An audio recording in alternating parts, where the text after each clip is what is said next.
आपका learners classroom YouTube channel पे स्वागत है। आज हम लोग इस वीडियो में 9th क्लास के चैप्टर एटम एंड मॉलिक्यूल जो बेसिकली साइंस की बुक का लेसन 3 है। तो इसको पढ़ेंगे। चलिए इसकी शुरुआत करते हैं। सबसे पहले हम लोग ये जानेंगे कि एटम की अवधारणा कहाँ से आई। सबसे पहले कौन थे जिन्होंने एटम के बारे में बताया। तो इसका श्रेय जो जाता है भारतीय एक महर्षि जिनका नाम है कनाद, है ना। जिनका नाम क्या था? Kanad.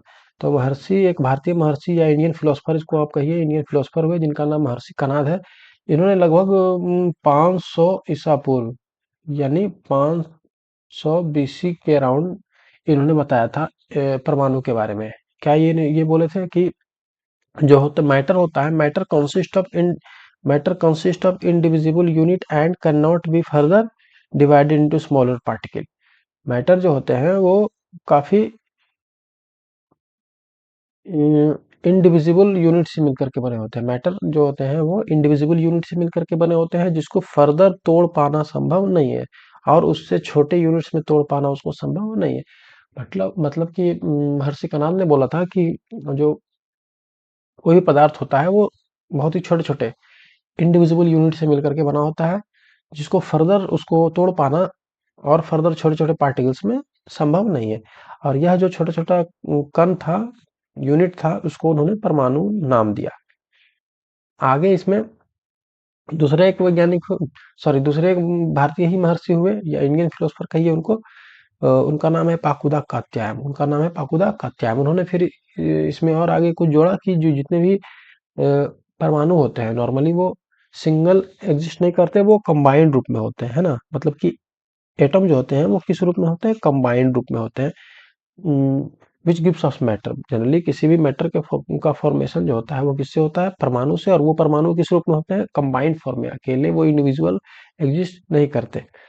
In that time, Greek philosopher Democritus and Leucippus said, if we continuously divide a matter into small pieces, a stage will come when no further division is possible. और उसी समय के जो ग्रीक फिलोसफर है ना, डेमोक्रिटस एंड लूसिपस, इन्होंने बताया कि इन्होंने भी सेम तरह की बातें बोली थी कि इफ भी कंटिन्यूअसली डिवाइड मैटर, यदि हम किसी मैटर को लगातार तोड़ते जाएं, उसको छोटे छोटे पार्टिकल्स में हम लगातार तोड़ते जाएं, तो एक स्टेज ऐसा आता है कि where no further division is possible. एक स्टेज ऐसा आ जाता है जिसके बाद कि उसका फर्दर डिवीजन पॉसिबल नहीं है। एक स्टेज पे हम ऐसे पहुंचते हैं कि वो उस मैटर को फर्दर तोड़ पाना पॉसिबल नहीं है। तो वो जो हमको जो सबसे स्मॉलेस्ट यूनिट मिलता है, इसका नाम उन्होंने क्या बताया था? एटम। इसको उन्होंने, जो ग्रीक फिलोसफर थे डिमोक्रिटस एंड लूसिपस, जो फंडामेंटल यूनिट यानी जो स्मॉलेस्ट यूनिट जो उन्होंने बताया था, उसका नाम उन्होंने एटम दिया था। But these all are only philosophical views having no experimental proof. इसका कोई एक्सपेरिमेंटल मौजूद नहीं था, ये सिर्फ फिलोसफी ही थी। ये सब जो अवधारणा जो महर्षि कराम ने दिया, पाकुदा का अध्याय और ये जो ग्रीक फिलोसफर का जो फिलोसफी आया था, तो यह जनरली जो क्या था उस टाइम का एक फिलोसफिकल व्यू था, और इसका कोई एक्सपेरिमेंटल प्रूफ नहीं था। तो आगे फिर क्या होता है कि हम आगे जाने से पहले हम लोग देखेंगे कि दो इंपॉर्टेंट नियम, जिसको लॉ ऑफ केमिकल कॉम्बिनेशन कहते हैं, तो उसके बारे में हम लोग जानेंगे। सबसे पहला कि ये दोनों जो लॉ है, Lavoisier and Joseph L Proust के द्वारा दिया गया था। यह दोनों जो नियम है कि इन दो साइंटिस्ट हुए, Lavoisier and Joseph L Proust, इनके द्वारा दिया गया 1784 ईस्वी में। 1784 में ये दोनों नियम को उन्होंने दिया था। दोनों नियम क्या क्या है? पहला, लॉ ऑफ कंजर्वेशन ऑफ मास यानी द्रव्यमान संरक्षण का नियम। दूसरा, लॉ ऑफ कांस्टेंट प्रोपोर्शन स्थिर अनुपात का नियम। चलिए तो एक एक करके हम इन दोनों लॉ को देखेंगे। Law of chemical combination. तो पहला जो लॉ है वो है लॉ ऑफ कंजर्वेशन ऑफ मास। तो जनरली इसमें क्या होता है कि इसको मैं समझेंगे कि law of conservation of mass, mass जो होता है किसी भी केमिकल रिएक्शन में, मास हमेशा कंजर्व रहता है। वो ना तो क्रिएट होता है ना ही डिस्ट्रॉयड होता है। यानी कि जो मास होता है उसको केमिकल केमिकल रिएक्शन के दौरान हम ना ही उसको उत्पन्न कर सकते हैं, उसको ना ही पैदा कर सकते हैं, ना ही उसका नाश कर सकते हैं, ना ही उसको खत्म कर सकते हैं। वही है, मास can neither be created mass can neither be created nor destroyed in a chemical reaction. चलिए दूसरा, लॉ ऑफ कांस्टेंट प्रोपोर्शन। इसमें क्या है कि इन ए केमिकल सब्सटेंस, है ना, always contain it's component elements in fixed ratio. Generally क्या होता है कि कोई भी हम केमिकल सब्सटेंस लेते हैं तो जनरली वो क्या होता है कि वो अपने कंपोनेंट से मिलकर के बना होता है ना। कोई भी केमिकल सब्सटेंस है वो किससे बना होता है? केमिकल, वो इसके अपने कंपोनेंट से मिल करके बना होता है, और वो जो कंपोनेंट्स होते हैं वो fix ratio by mass and does not, वो क्या होता है कि जो कंपोनेंट्स होते हैं वो मास के फिक्स रेशियो में ही कंबाइन करके वो केमिकल सब्सटेंस को फॉर्मेशन करते हैं।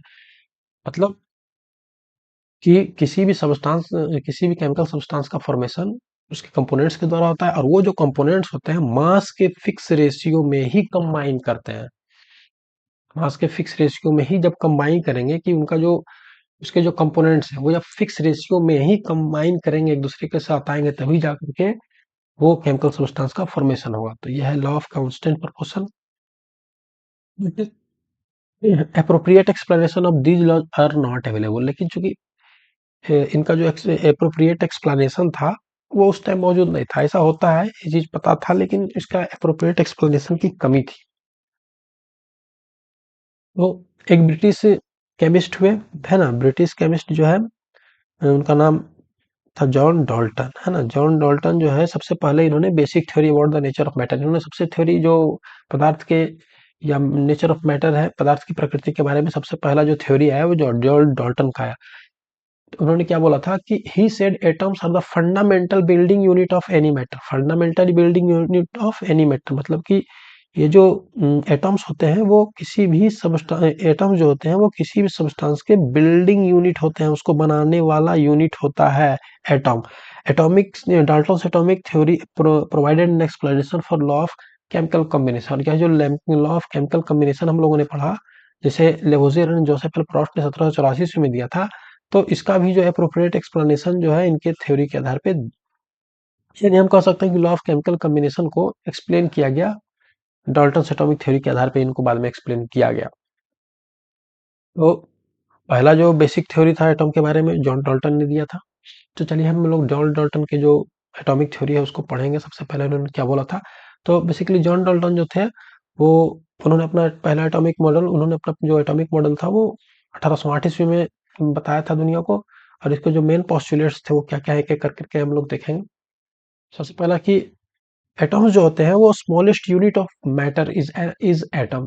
सबसे पहला कि मैटर का जो स्मॉलेस्ट यूनिट होता है, मतलब मैटर को यदि हम छोटे छोटे टुकड़ों में तोड़ते जाएं तो सबसे स्मॉलेस्ट यूनिट मिलेगा, है ना।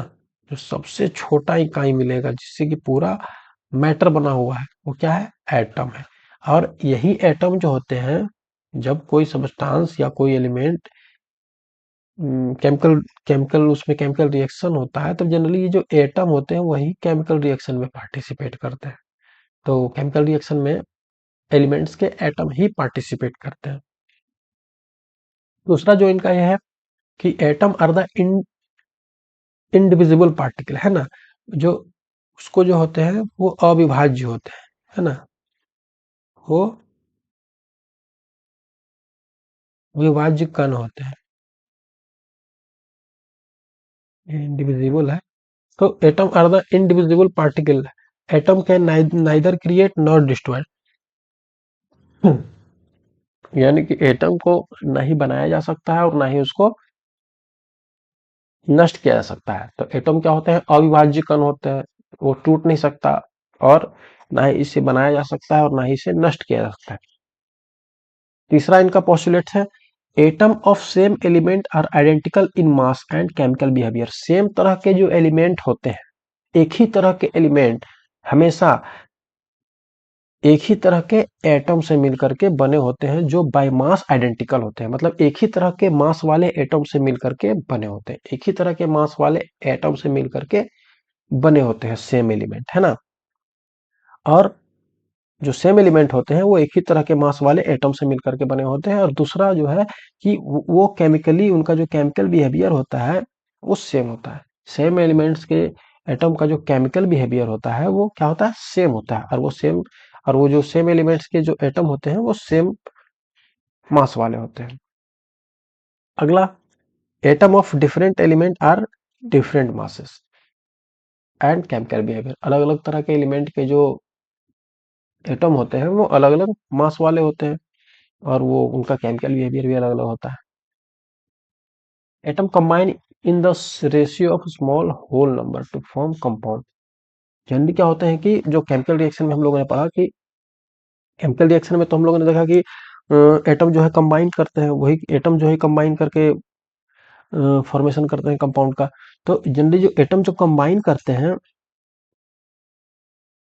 एटम जो कंबाइन करते हैं वो एक स्मॉल होल नंबर के रूप में ही कंबाइन करते हैं। मतलब एटम जो होते हैं वो पूर्ण संख्या के रूप में कंबाइन करते हैं। आप इसको ऐसे समझिए कि मान लीजिए दो एलिमेंट है ए और बी, है ना, दो दो एटम एलिमेंट्स का एटम है ए और बी। अभी क्या है कि मान लीजिए ये दोनों कंबाइन करता है, तो ए का दो एटम कंबाइन करता है बी के एक एटम के साथ। ए का दो एटम, है ना, ए का जो ए एलिमेंट है इसके दो एटम कंबाइन करता है बी एलिमेंट के एक एटम के साथ। अब अब ये जो मान लीजिए कि ये तो होल नंबर है। अब इस तरह ये कंबाइन नहीं कर सकता कि मान लीजिए ए का एक एटम आया तो बी का इसके हाफ एटम के साथ ये कॉम्बिनेशन पॉसिबल नहीं है, क्योंकि ये होल नंबर में नहीं है। तो ये हमेशा होल नंबर में ही कंबाइन करते हैं, कंपाउंड का फॉर्मेशन करते हैं। अगला, the relative number and kind of atom are constant in a compound. अब जनरली क्या होता है कि कोई भी कंपाउंड हम लेते हैं तो उसमें जनरली जो कहीं से भी हम कोई कंपाउंड लिए, पानी मान लीजिए कहीं से भी आप ले लीजिए, तो उसमें उसको बनाने वाले जो काइंड ऑफ एटम्स है, अलग अलग तरह के जो एटम्स है वो सेम होंगे, वो कांस्टेंट होंगे। The relative number and kind of atom are constant in a given. वहाँ तो वो सेम तरह के जो एटम होंगे, वो काइंड ऑफ एटम जो है वो कांस्टेंट होंगे और उसकी संख्या भी कांस्टेंट होगी, वो फिक्स्ड ही होगी। अगला, drawback of Dalton atomic theory. अभी जो डाल्टन ने अपना एटॉमिक थ्योरी दिया था 1808 ईस्वी में, तो उसकी कुछ कमियां रह गई थी, तो उसके बारे में हम लोग देखेंगे। तो जैसा कि डाल्टन ने अपनी थ्योरी में बताया था कि एटम जो होते हैं वो सॉरी इंडिविजिबल होते हैं। इंडिविजिबल मतलब कि उसको तोड़ा नहीं जा सकता। लेकिन बाद में पता चला था कि फर्दर जो है उसके अंदर भी कुछ सब फर्दर सब एटॉमिक पार्टिकल्स होते हैं, जिसमें से कि इलेक्ट्रॉन, प्रोटॉन, न्यूट्रॉन, ये सब का बाद में पता चला था। तो बेसिकली उनका ये इस बाद में कमी कमी बहुत बड़ा कमी बन करके उभर करके आया कि एटम जो होते हैं वो इंडिविजिबल नहीं होते हैं, उनको फर्दर फिर इलेक्ट्रॉन, प्रोटॉन और न्यूट्रॉन में विभक्त किया जा सकता है। अगला, same elements can have different atomic weight. अब इन्होंने बताया था कि सेम एलिमेंट्स जो होते हैं, सेम एलिमेंट जो होते हैं वो सेम तरह के एटम से मिलकर के बने होते हैं। वो सेम सेम तरह के एटम कहने का मतलब कि वो सेम तरह के एटॉमिक सेम तरह के एटॉमिक मास वाले एटम से मिलकर के बने होते हैं, है ना, कि उनका एटॉमिक मास होगा उन एटम्स का वो सेम ही होगा। लेकिन बाद में पता चला, आइसोटॉप्स की खोज हुई कि एक ही तरह के एटम जो है वो अलग अलग मास वाले, एक ही तरह के एलिमेंट्स जो है वो अलग अलग मास वाले एटम से भी मिलकर के बने होते हैं। जैसा कि हम लोग आज देख रहे हैं आइसोटॉप्स अलग अलग कितने भी एलिमेंट, जैसे हाइड्रोजन है। अब हाइड्रोजन के तीन आइसोटॉप्स होते हैं जनरली, तीन आइसोटॉप्स होते हैं, तो हम जिनके मास अलग अलग होते हैं। तो हाइड्रोजन के कितने आइसोटॉप्स होते हैं? तीन आइसोटॉप्स। तो हम लोग जानते हैं, प्रोटियम, ड्यूटेरियम, ट्राइटियम, है ना। तो सबके जो मास होते हैं वो अलग अलग होते हैं। इसका मास, इसका इसमें जो है कि इसका मास वन होता है, इसका मास टू होता है और इसका मास थ्री होता है। तो बाद में हम लोगों ने देखा कि सेम एलिमेंट्स जो होते हैं उनके एटॉमिक वेट जो होते हैं वो अलग अलग, सेम एलिमेंट्स को जो बनाने वाले एटम होते हैं उनके एटॉमिक वेट अलग अलग हो सकते हैं। जब आइसोटॉप्स के बारे में पता चला तो ये भी उनका एक कमी बन करके उभर करके आया। Different element can have same atomic weight. अब अलग अलग तरह के जो अलग अलग तरह के जो कुछ कुछ अलग अलग जो एलिमेंट्स हैं उनका भी बाद में पता चला कि उनके भी है तो वो अलग अलग एलिमेंट, लेकिन उनके एटॉमिक वेट भी जो है वो सेम ही आया। चलिए, अब डाल्टन ने अपने एटॉमिक एटॉमिक थ्योरी के साथ साथ और उन्होंने क्या किया था कि जो एटम्स के बारे में पता चला था तो उन्होंने इन एटम्स को सिंबॉलिकली रिप्रेजेंट किया था। Symbol of atom of different element, है ना। तो उन्होंने क्या बोला था कि अलग अलग तरह के एलिमेंट्स के सिंबल के रूप में सबसे पहले डाल्टन ने ही रिप्रेजेंट किया था। तो John Dalton was the first who started using symbol to represent atom of different element. अब इन्होंने क्या किया था कि सबसे पहले ये हुए जो कि एटम को उसके सिंबल से रिप्रेजेंट किए, सिंबॉलिकली एटम को रिप्रेजेंट किए। तो ये देखिए उनका जो उसको जो रिप्रेजेंट रिप्रेजेंट किए थे कुछ एलिमेंट्स को, उस समय के जो ज्ञात एलिमेंट्स थे उनमें से कुछ को वो उन्होंने जो जिसका वो संकेत बनाया था, रिप्रेजेंट किया था, तो वो इस प्रकार से है। जनरली ये जो इनका जो सिंबल था वो किस प्रकार होता था कि Dalton symbol we are not the one we use today. जनरली जिस तरह से हम लोग आज यूज करते हैं वो उस तरह का नहीं था। वो circle containing distinct symbol. Generally क्या होता था कि जो डाल्टन का जो सिंबल होता था वो क्या होता था कि इसमें एक वैसे सर्किल होता था, सर्किल के अंदर कुछ सिंबल को ये यूज करते थे। जैसे कि हम लोग देख सकते हैं कि हाइड्रोजन एक सर्किल के अंदर है और सर्किल के अंदर एक डॉट दिया गया, यानी कि सर्किल के अंदर एक डॉट है तो ये क्या है, हाइड्रोजन। तो इस प्रकार उन्होंने डिनोट किया था। कार्बन है तो ये सर्किल के अंदर सर्किल के अंदर पूरा काला कर दिया गया था, डार्क कर दिया गया था। सर्किल के अंदर यदि पूरी तरह से उजला है तो फिर वो ऑक्सीजन है। सल्फर के केस में देखिए सर्किल के अंदर प्लस कर दिया गया था। तो अलग अलग सिंबल या लेटर्स का यूज किया गया था। कुछ लेटर का भी यूज किया गया था, जैसे कि कॉपर है, यदि इसके अंदर सी कर दिया गया है, सर्किल के अंदर सी लिख दिया गया है, तो कॉपर, इसका मतलब कॉपर हुआ। जेड का मतलब जिंक हो गया। तो इस प्रकार से उन्होंने वो एलिमेंट्स को रिप्रेजेंट किया था। एक सर्किल के अंदर डॉट, क्रॉस या फिर कोई अल्फाबेट्स का यूज करके उन्होंने बताया था। Formula of A compound was made above the symbol of its element. और जनरली क्या होता था कि वो उन्होंने जो अलग अलग कंपाउंड्स का फार्मूला लिखे थे तो वो इस सिंबल का प्रयोग करके ही लिखे थे। Formula of compound was made up of the symbol of its element. जो एलिमेंट्स का जो सिंबल है इसका यूज करके उन्होंने कंपाउंड का फार्मूला भी लिखा था। It showed how many of these atom were present in the molecule. Generally उनका एक सिंबल एक एटम को रिप्रेजेंट करता था, है ना। ये जो उन्होंने फार्मूला लिखते थे तो उसके लिए फार्मूले में जो एटम की संख्या है, यानी एटम को तो रिप्रेजेंट करते थे सिंबल से, और वो एटम की संख्या को जनरली एक एटम के लिए एक सिंबल का प्रयोग करते थे। तो इससे इसके लिए यदि हमको दो दो बताना होता था कि दो वहाँ पे दो एटम रिएक्ट किया है तो उसके लिए दो सिंबल वो बनाते थे। John Jacob Berzelius simplified the system. बाद में चूंकि ये थोड़ा टफ होने लगा, बाद में इसमें कई तरह की दिक्कतें आने शुरू हुई, इसलिए जॉन जेकब बर्जेलियस नाम के एक अलग से दूसरे साइंटिस्ट हुए जो कि इसको और सिंपलीफाइड किया है। जो सिंबल एलिमेंट्स को सिंबॉलिकली रिप्रेजेंट करने का जो सिस्टम है इसको और उन्होंने क्या किया, सिंपलीफाइड करने का काम किया। तो हम जानेंगे कि बर्जेलियस ने वो किस तरह से वो सिंपलाइज किया था। तो Berzelius was the first who Berzelius was the first one who introduce letter to symbolise system. तो चूंकि हम लोगों ने देखा कि वो उन्होंने पिक्चर के थ्रू से, डाल्टन जो थे वो उन्होंने पिक्चर्स के सहारे वो रिप्रेजेंट करने का काम किया, लेकिन बर्जीलियस जो है वो पहले साइंटिस्ट थे जिन्होंने लेटर के थ्रू इन्होंने सिंबलाइज करना शुरू किया, है ना।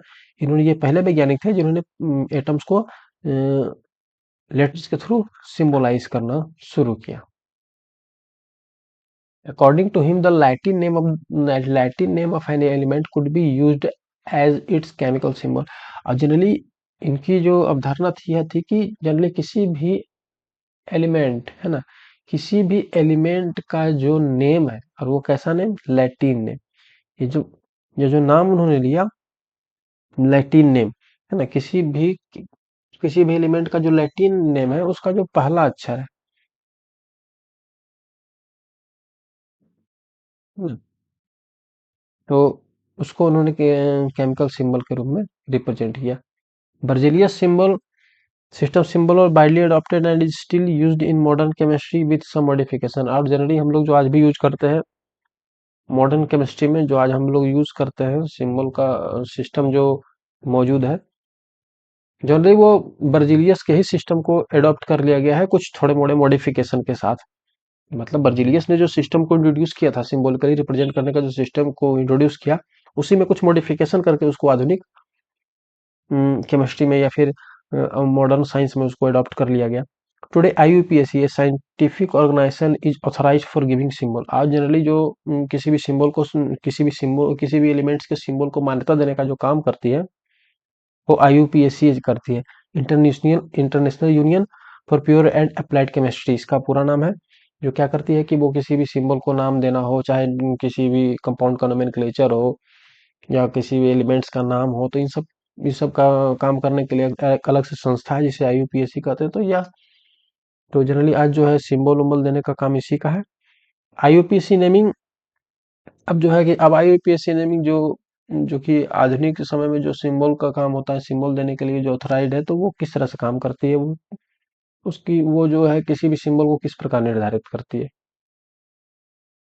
IUPAC symbol consist of one or two letters. Generally IUPAC symbol में किसी भी एलिमेंट्स का नाम वन और टू लेटर्स का होता है, एक लेटर का होगा या फिर दो लेटर का होगा।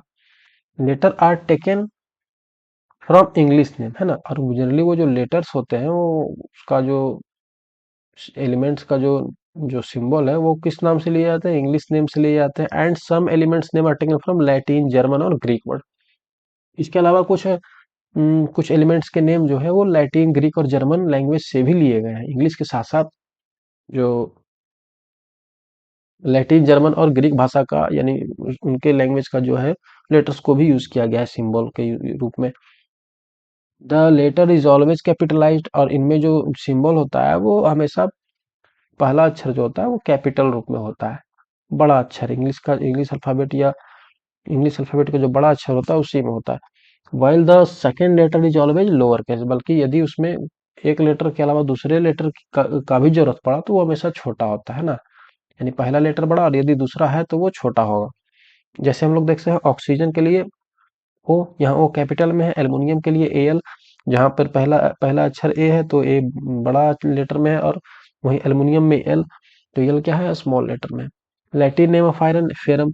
अब देखिए कुछ एलिमेंट्स का जो नाम है वो इंग्लिश से अलग हट करके दूसरी भाषाओं, लैटिन भाषा, लैटिन, जर्मन या ग्रीक से लिया गया है, तो generally most of the English से लिया गया है या फिर लैटिन से लिया गया है। तो जैसे देखिए आयरन का जो लैटिन नेम होता है वो फेरम होता है, तो फेरम के लिए एफ ही लिया गया लैटिन नाम से, है ना। लैटिन फेरम, लैटिन नेम है फेरम और फेरम से एफ ही लिया गया। सोडियम के का है नाइट्रियम, तो नाइट्रियम है तो इसलिए इसका एन लिया गया। पोटेशियम का है केलियम, तो इसका के लिया गया। तो जनरली इंग्लिश के अलावा ये लैटिन नाम से भी इसका सिंबल को बनाया गया। अब हम लोग जानते हैं एटॉमिक मास यूनिट, है ना। एटॉमिक मास हम लोग पढ़ेंगे सबसे पहले। Atomic mass is a unique concept introduced in Dalton atomic theory. सबसे पहला जो डाल्टन ने डाल्टन ने अपना जो एटॉमिक मॉडल दिया था तो उसमें उन्होंने एटॉमिक मास के बारे में बताया था कि जो सेम तरह के एटम होते हैं वो, या सेम तरह के जो एलिमेंट होते हैं वो सेम तरह के एटम से, जो कि सेम तरह के मास वाले एटम से मिलकर के बने होते हैं। मतलब सेम तरह के जो एलिमेंट्स होते हैं वो सेम तरह के मास वाले एटम से मिलकर के बने होते हैं। तो उन्होंने एटॉमिक मास के बारे में बताया था। तो atomic mass unique concept introduced in Dalton's atomic theory. सबसे पहले डाल्टन्स एटॉमिक थ्योरी में एटॉमिक मास का चर्चा किया गया था। Dalton theory provide a well explanation of law of constant composition. और अब डाल्टन थ्योरी के अनुसार से जो लॉ ऑफ कांस्टेंट कंपोजिशन था तो उसको भी व्याख्या किया गया था। So scientist king to know atomic mass of different element. तो इस तरह से साइंटिस्ट जो हुए वो आगे जाकर के अलग अलग तरह के जो एटम थे उनका जो एटॉमिक मास है उसको निकालने के लिए वो आगे बढ़े कि हमें निकालना चाहिए अलग अलग एटम का mass. They need a reference to which atomic mass of any element should be an integer. तो उसके लिए क्या था कि वो अब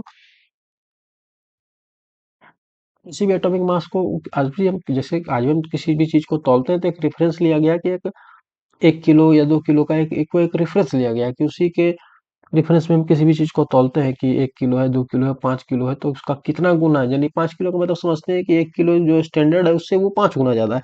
मतलब कि हमें एक रेफरेंस का जरूरत पड़ गया जिसके जिसके रिस्पेक्ट में हम किसी भी चीज को नापते हैं, तो हम पता लगाते हैं कि हाँ उससे कितना ज्यादा है उससे कितना कम। तो उसी तरह हम एटॉमिक मास को भी, किसी भी एलिमेंट का जो एटॉमिक मास है, किसी भी एटम का जो एटॉमिक मास है उसको मापने के लिए हमें भी एक रेफरेंस की आवश्यकता थी। तो then need a reference to which atomic mass of any element should be an integer. लेकिन हमें कैसा रेफरेंस चाहिए था जिससे कि लगभग ज्यादातर एलिमेंट्स के जो एटम का जो एटॉमिक मास हो वो क्या हो, इंटीजर आ जाए, उसका मान इंटीजर आ जाए। हमें एक ऐसा माप लेना है जिससे क्या हो जाए कि किसी भी चीज को नापे, किसी भी एटम को नापे अलग अलग एलिमेंट्स के, तो वो जनरली क्या हो कि हमें इंटीजर के आसपास मिले। इस तरह का इस तरह का एक रेफरेंस लेना था, या एक यही कि इस तरह का हमें एक मापक के रूप में लेने की आवश्यकता थी। साइंटिस्ट ने इसको बहुत समय से इसको खोज रहे थे कि हम कौन सा ऐसा चीज है जिससे कि किसी भी एलिमेंट्स के एटम को मापे तो वो उसका मल्टीपल आए, वो उसका इंटीजर के रूप में आए, ताकि उसको हम लिख सके इंटीजर के रूप में, ताकि फिर हमें आगे अलग अलग जगहों पर उसको यूज करना आसान हो। इसलिए वो इंटीजर लेना चाह रहे थे कि एक ऐसा रेफरेंस हो जिससे कि हर एक एटम का एटॉमिक मास जो है उस वो उसका मल्टीपल हो, उस बेसिक जो रेफरेंस लें उसका मल्टीपल हो उसका। अगला, the concept of the atomic mass unit emerged from the need to qualify the masses of atom related to the standard reference, है ना। The concept of the atomic mass unit emerged from the need to quantify the masses of atom relative to the standard reference। वही मतलब यही इसका मतलब हुआ कि हम एक ऐसे रेफरेंस पर कि ये लोग ऐसे रेफरेंस की ओर ये लोग बढ़ना चाह रहे थे, या ऐसे एक ऐसा रेफरेंस की इनको जरूरत थी जिससे कि क्या हो कि हर एक एलिमेंट का जो एटॉमिक मास हो वो उसका मल्टीपल हो। यानी उससे हम किसी भी एलिमेंट्स के एटम को तौले या मापें तो उसका मल्टीपल के रूप में आए, होल नंबर के रूप में, दशमलव या उसके फ्रैक्शनल पार्ट को के रूप में नहीं आए। तो बाद में फिर खोज हुआ, बहुत सारे एक्सपेरिमेंट किए गए, अलग अलग जो एलिमेंट्स हैं उनके एटम को रेफरेंस के रूप में लिया गया, लेकिन सब नहीं उसको अडॉप्ट कर पाया गया, क्योंकि जनरली कहीं ना कहीं पे जाकर के फेल होता था। मोस्ट ऑफ द बहुत सारे एलिमेंट्स का जो मास था वो पॉइंट में आ जा रहा था। उस रेफरेंस से जब तुलना करते थे तो उसका जो मास था अलग अलग एटम्स का वो पॉइंट में आ गया, फ्रैक्शन में आ गया, वो इंटीजर के रूप में नहीं आ पा रहा था। तो लास्ट में क्या हुआ कि फाइनली काफी सारे एक्सपेरिमेंट के बाद कार्बन का जो C12 जो होता है एक आइसोटॉप है C12, है ना। कार्बन के कई सारे आइसोटॉप्स होते हैं, कार्बन 12, 13, 14 ये सब आइसोटॉप्स है। तो कार्बन 12 का जो आइसोटॉप है ना, कार्बन 12 को लिया गया जो कार्बन का एक आइसोटॉप है, इसके 12वें हिस्से को एक स्टैंडर्ड यानी एक रेफरेंस यूनिट के रूप में माना गया। मतलब सी एटम कार्बन एटम के 12वें भाग को क्या मान लिया गया, एक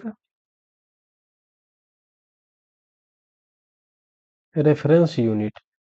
मतलब कि कार्बन 12 के 12वें हिस्से को एक यूनिट मान लिया गया।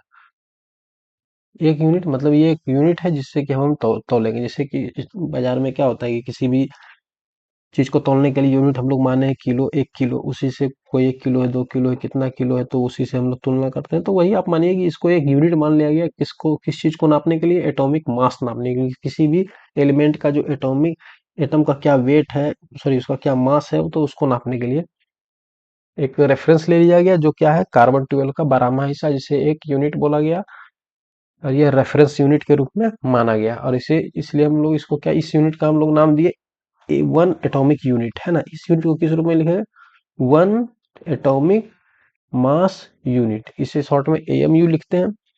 और एएमयू को बाद में, पहले एएमयू लिखा गया, इसीलिए कार्बन 12 के 12वां हिस्सा को एक यूनिट माना गया और इसे generally one atomic mass unit लिखा गया, है ना। बाद में फिर इसको यू लिखा गया।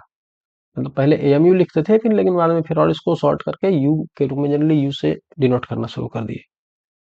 और यह जनरली जो होता है atomic mass unit is approximately equal to the mass of proton and neutron. Generally क्या होता है कि जो एटॉमिक मास यूनिट होता है वो प्रोटॉन और न्यूट्रॉन के मास के बराबर होता है। हम लोग जानते हैं कि प्रोटॉन जो उसका होता है मास होता है कितना होता है, 1.6726 गुने 10⁻⁻26 kg।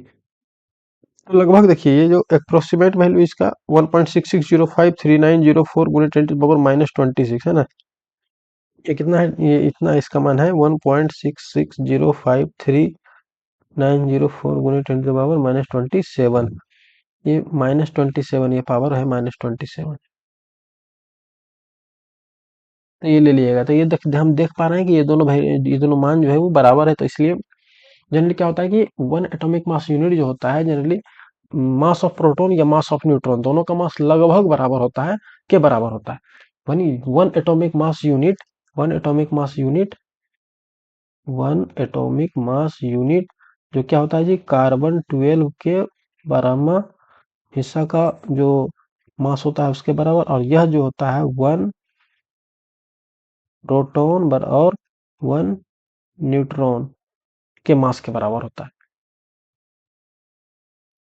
तो देखते हैं हम लोग अलग अलग एलिमेंट्स का जो एटॉमिक मास है उसको एटॉमिक एटॉमिक मास यूनिट के रूप में लिखा गया है, यानी कि उसको उसका तुलना कर दिया गया है C12 के 12वें हिस्से से, जिसे हम क्या कहते हैं, वन एटॉमिक मास यूनिट। यानी हाइड्रोजन का एटॉमिक मास यूनिट वन है, यानी कि ये इसके लगभग बराबर है ना। वन एटॉमिक मास यूनिट के बराबर है, मतलब कि ये इसका जो वेट है वो C12 के 12वें हिस्से के बराबर मास है हाइड्रोजन का। वही कार्बन से तुलना किया गया तो इसका 12 है। ये सारे का सारा जो है ये एटॉमिक मास यूनिट के ही संदर्भ में है।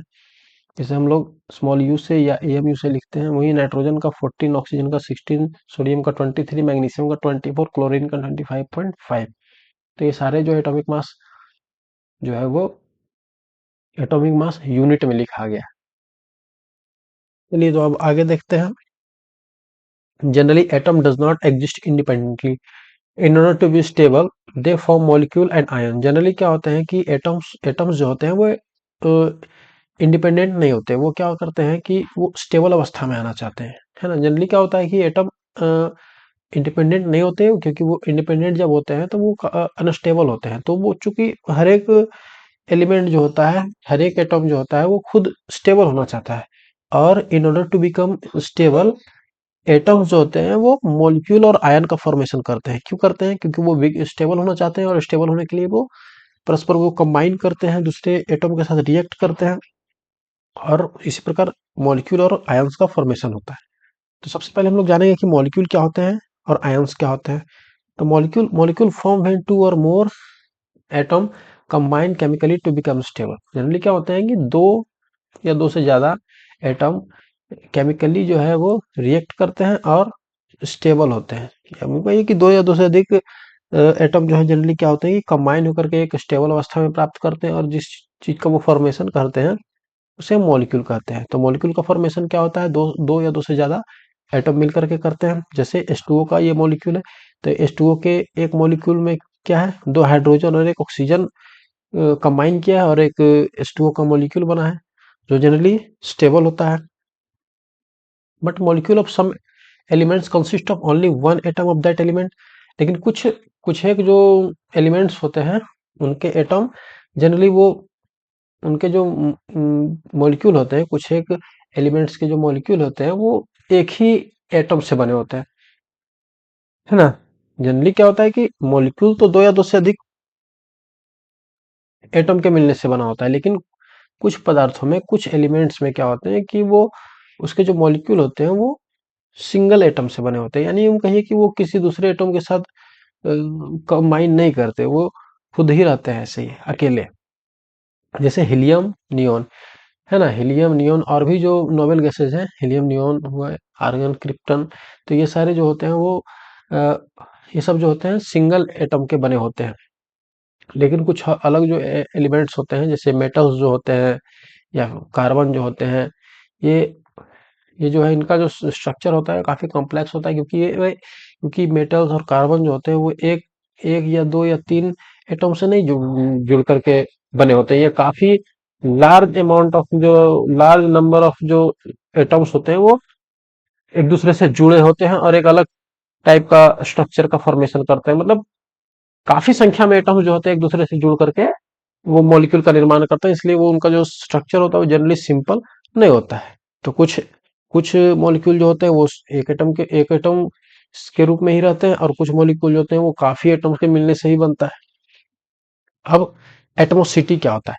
The number of atom constituting A molecule. Generally क्या होता है, हम लोगों ने देखा है कि मॉलिक्यूल का फॉर्मेशन दो या दो से अधिक एटम के मिलने से होता है।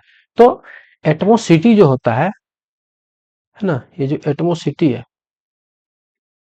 एटमोसिटी, तो एटमोसिटी क्या होता है कि नंबर ऑफ एटम्स, है ना, कि एक मॉलिक्यूल को बनाने वाले कितने एटम्स हैं, एक मॉलिक्यूल को बनाने वाले कितने मॉलिक्यूल एक मॉलिक्यूल को बनाने वाले कितने एटम है, number of atoms constituting A molecule. तो उसे हम एटमोसिटी कहते हैं उस मॉलिक्यूल का। यानी किसी भी मॉलिक्यूल के एटमोसिटी का मतलब होता है कि उस एक मॉलिक्यूल को बनाने के लिए कितने नंबर ऑफ एटम्स की जरूरत पड़ी, या कितने नंबर ऑफ एटम जो है कंबाइन करके उस मॉलिक्यूल के का फॉर्मेशन किए, वो उस मॉलिक्यूल का एटमोसिटी कहलाता है। अब यहाँ जो है एक टेबल दिया गया है, इसमें से कुछ एलिमेंट्स हैं और उनका एटमोसिटी दिया गया है। तो चलिए देखते हैं। यहाँ आर्गन है ना। तो जैसा कि हम लोगों ने देखा कि ये आर्गन जो है एक नोबेल गैस है, और यह एक ही एटम से इसके जो मॉलिक्यूल होते हैं, या यूं कहिए कि इसके ये किसी से इसके एटम किसी से कंबाइन नहीं करते, यह मोनो एटॉमिक होता है। इस तरह हीलियम, हीलियम को तो हमने लोगों ने यहाँ पे देखा कि हीलियम जो होते हैं, इसके जो एटम होते हैं वो भी किसी से कंबाइन नहीं करते, वो भी मोनो एटॉमिक होता है। इस तरह ऑक्सीजन, ये डायटोमिक होता है, मतलब कि इसके जो है दो एटम परस्पर एक दूसरे से कंबाइन करके रहते हैं। तो यह O2 यानी कि डायटोमिक है। हाइड्रोजन जो होता है वो भी डायटोमिक है, मतलब दो हाइड्रोजन एटम मिल करके स्टेबल अवस्था को प्राप्त करते हैं। ठीक है ना। नाइट्रोजन, यह भी डायटोमिक है। क्लोरीन भी, ये भी डायटोमिक है। फास्फोरस टेट्राएटोमिक है। सल्फर पॉलीएटोमिक है।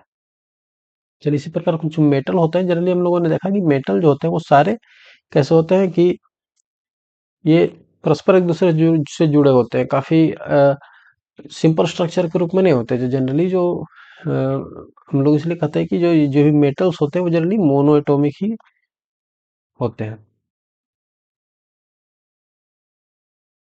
चलिए अब आगे। Molecule of a compound. Molecule of a compound consist of different elements by combining them in different proportion of masses. Generally क्या होता है कि मॉलिक्यूल ऑफ ए कंपाउंड, किसी कंपाउंड के जो मॉलिक्यूल होते हैं वो डिफरेंट एलिमेंट के, है ना, डिफरेंट एलिमेंट के कॉम्बिनेशन से तो बनते हैं। डिफरेंट एलिमेंट के एटम जब कंबाइन करते हैं तो मॉलिक्यूल का फॉर्मेशन होता है। तो अब क्या है कि बाय कंबाइनिंग में डिफरेंट प्रोपोर्शन में मासेस, तो यह जो कॉम्बिनेशन होता है, चूंकि किसी भी कंपाउंड का कॉम्बिनेशन दो या दो से अधिक एलिमेंट से होता है, तो यह जो कॉम्बिनेशन होता है किसी भी कंपाउंड का फॉर्मेशन दो या दो से अधिक कंपाउंड, दो या दो से अधिक एलिमेंट से होता है। तो यह जो कॉम्बिनेशन होता है वो कैसा होता है कि डिफिनिट प्रोपोर्शन, मतलब मास के डिफरेंट मास, जब वो जो अलग अलग एलिमेंट्स हैं उनके मास जब डिफिनिट प्रोपोर्शन में मिलते हैं तब जाकर के वो कंपाउंड का फॉर्मेशन होता है। तो यहाँ हम लोग देखते हैं जैसे H2O, तो H2O में क्या है कि हाइड्रोजन और ऑक्सीजन। तो हाइड्रोजन का जो मास है, इसका जो मास होता है 1/8 होता है। इसका जो मास रेशियो हाइड्रोजन और ऑक्सीजन के जो कंबाइन किया है, H2O का जो मॉलिक्यूल है वो हाइड्रोजन के हाइड्रोजन और ऑक्सीजन के मिलने से बना हुआ है। तो हाइड्रोजन बाय मास से कितना 1, और ऑक्सीजन बाय मास कितना है 8, यानी इसका जो मास रेशियो है, जो कंबाइन किया है, तो इसके जो मास का जो रेशियो है वो 1/8 के रेशियो में ही कंबाइन करेगा। मतलब हाइड्रोजन और ऑक्सीजन 1/8 के रेशियो में बाय मास वो कंबाइन किया तो जाकर के हाइड्रोजन, सॉरी, वो वाटर का मॉलिक्यूल बनता है। और वाटर कहीं से भी लीजिए तो उसमें जो हाइड्रोजन और ऑक्सीजन का जो प्रपोर्शन है बाय मास, वो क्या होगा 1:8 ही होगा। अब यहाँ पे हम लोग जानेंगे कि आयंस क्या होता है ना। तो जनरली क्या होता है कि आयंस चार्ज स्पीशीज होते हैं, मतलब उन पे नेट चार्ज होता है। और यह जो होते हैं कोई एटम, जनरली आप ऐसा समझिए कि आयंस जो होते हैं वो कोई एटम या कोई मॉलिक्यूल होता है ना, एटम या मॉलिक्यूल जिसपे कि कोई नेट चार्ज होता है, या तो प्लस चार्ज हो या माइनस चार्ज हो, तो उस पे कोई नेट चार्ज होता है, तो वो आयंस कहलाते हैं। यानी कि वो सिंगल स्पीशीज भी हो सकता है और या ग्रुप में भी हो सकता है, मतलब सिंगल चार्ज एटम्स भी हो सकते हैं और ग्रुप ऑफ एटम्स यानी मॉलिक्यूल भी हो सकते हैं, बशर्ते जो एटम होते हैं वो इलेक्ट्रिकली न्यूट्रल होते हैं, मॉलिक्यूल भी जो होते हैं वो इलेक्ट्रिकली न्यूट्रल होते हैं। लेकिन जब उसी एटम पे कोई नेट चार्ज आ जाए या उसी मॉलिक्यूल पे कोई नेट चार्ज वो कैरी करने लगे तो वो आयंस होते हैं। तो जनरली यहाँ पे हम लोगों ने देखा कि दो तरह के चार्ज होते हैं, मतलब जो ये जो चार्ज होते हैं पॉजिटिव और नेगेटिव। तो जब किसी चार्ज स्पीशीज पे पॉजिटिव चार्ज होता है तो उसे कैटायन कहते हैं, जब उस पे नेगेटिव चार्ज होता है उसे क्या कहेंगे, एनायन कहेंगे। तो यहाँ पे हम लोग देखते हैं कुछ आयंस का लिस्ट है ये, तो इसको हम लोग देख लेंगे क्योंकि ये अलग अलग आयंस जो होते हैं वो अलग अलग कंपाउंड का फॉर्मेशन करते हैं। तो इसलिए इन आयंस का नाम जानना काफी जरूरी है, और इसका जो इस पे कितना चार्ज होते हैं, क्योंकि जनरली ये जो जब इसका किसी भी कंपाउंड का जब ये जो आयन से मिलकर के कोई कंपाउंड बनेगा तो उसका जो फॉर्मूला होता है उसको लिखने में हमें इन सब का काफी जरूरत पड़ता है। चलिए तो देखेंगे यहाँ से कि जनरली ये सारे जो सोडियम हुए, पोटेशियम हुए, सिल्वर हुए, कॉपर हुए या मैग्नीशियम, कैल्शियम, जिंक, आयरन, ये सारे जनरली इधर के जो है वो क्या है, इन पे प्लस चार्ज होता है ना। और ये जो मैग्नीशियम है इन पे +2 चार्ज होता है। और ये सब कैल्शियम पे भी +2 चार्ज, जिंक पे भी +2 चार्ज। तो ये सारी चीज़ों को एक लगातार देखते रहने से और इसको जनरली यूज में लाने से धीरे धीरे आप लोग को याद हो जाएगा। आ, उसी प्रकार इधर का कुछ देखते हैं। ये जो कुछ आयंस हैं जो ये काफ़ी इंपॉर्टेंट है, क्योंकि इनका इनमें काफ़ी कंफ्यूजन रहता है कि सल्फेट क्या होता है, सल्फाइड क्या होता है, सल्फाइड क्या होता है। तो यदि हम लोग इसको याद रखेंगे कि सल्फेट सल्फेट यदि यदि किसी के नाम में सल्फेट है ना, एट, तो यानी कि उसमें SO4 लगा हुआ है ना। यानी कि उसमें जो आयन है वो SO4 और उस पर कितना चार्ज है, -2 चार्ज। उसी तरह सल्फाइट है, यदि किसी के किसी के नाम में सल्फाइट लगा हुआ है, तो आप समझ जाइए कि उसके उसमें SO3 है और SO3 उस पर कितना चार्ज होता है, -2 चार्ज। सल्फाइड है ना, सल्फाइड यानी कि सल्फर है उस पर सिर्फ -2 चार्ज। यानी कि यदि सल्फेट है, सल्फाइट है, सल्फाइड है, तो सारे पे जनरली -2 चार्ज, -2 चार्ज, -2 चार्ज रहेगा। लेकिन सल्फेट है तो SO4, सल्फाइट है तो SO3, सल्फाइड है तो S2 माइनस। तो इस प्रकार हम लोग इसको याद रखेंगे थोड़ा जनरली। कुछ दिन तक इसका इसको देखते रहने से या इसका फिर आगे हम लोग पढ़ेंगे कि इसका इसका यूज करके हम लोग केमिकल फार्मूला इसका कैसे लिखते हैं। तो ये सबको थोड़ा देखने से याद हो जाएगा। और इसका हम लोग को थोड़ा प्रैक्टिस में रहना बहुत ज़रूरी है, क्योंकि ये सब सारी चीज़ें केमिस्ट्री का आधार है। आगे कोई तरह का कन्फ्यूजन नहीं रहेगा कि ये इसमें मान लीजिए कोई नाम आपके सामने आ गया तो आपको कन्फ्यूजन नहीं होगा कि हाँ इसमें सल्फेट है तो SO4 होना चाहिए, SO3 होना चाहिए। तो ये सारी चीज़ें ध्यान में रहना बहुत ज़रूरी है। अब यहाँ देखिए फॉस्फेट है तो PO4, इस पर -3 चार्ज होता है। कार्बोनेट तो हाइड्रोजन, इसी को हाइड्रोजन कार्बोनेट कहते हैं। ये हाइड्रोजन कार्बोनेट है, यानी HCO3 है, इस पर माइनस चार्ज होता है। अमोनियम जो है, अमोनियम आयन जो होता है NH4, इस पर प्लस चार्ज होता है। तो इस प्रकार कुछ आयंस का लिस्ट है और जो काफी इंपॉर्टेंट है। इसको हम लोग इसको इसका यूज करके कैसे लिखते हैं हम लोग, इस केमिकल फार्मूला, जिस जिस कंपाउंड को बनाने में आयंस जो कंपाउंड आयन से मिलकर के बने होते हैं उसका केमिकल फार्मूला हम लोग कैसे लिखते हैं, तो आगे की स्लाइड में देखेंगे। तो वहाँ पे इसका नाम, मतलब इसका नाम और इस पे कितना चार्ज होता है वो काफी इंपॉर्टेंट है। तो उसको हम लोग देखते हैं आगे। Writing chemical formula. अब सबसे पहले हम लोग जानेंगे वैलेंसी, कि वैलेंसी क्या होती है। तो जनरली हम जब देखते हम लोगों ने देखा कि एक एटॉम दूसरे एटॉम के साथ कंबाइन करता है, क्यों भाई, स्टेबल अवस्था को प्राप्त करने के लिए। तो वैलेंसी जनरली, वैलेंसी को संयोजकता कहते हैं ना, वैलेंसी को संयोजकता कहते हैं। तो वैलेंसी क्या होता है, combining power of an element with other atom. मतलब कि एक एटम का वैलेंसी, किसी भी एटम का वैलेंसी क्या होता है कि उसका कंबाइनिंग पावर होता है, कि वो अदर एटम से कितना ताकत के साथ वो अदर एटम के साथ रिएक्ट करता है, या अदर एटम के साथ कितना कितना पावर के साथ उसके साथ कंबाइन कर सकता है, तो वो उसकी वैलेंसी कहलाती है। तो जनरली वैलेंसी जो होती है वो combining power of an element with other atom to form chemical compound, किसी केमिकल कंपाउंड के फॉर्मेशन के लिए, या यूं कहिए कि in order to be stable, stable अवस्था को प्राप्त करने के लिए, जो जो कोई एटम है या कोई एलिमेंट है, वो दूसरे एलिमेंट के साथ कितनी ताकत के साथ रिएक्ट करता है, या कितनी ताकत के साथ वो किसी कंपाउंड का फॉर्मेशन करता है, तो वो उसका वैलेंसी कहलाता है।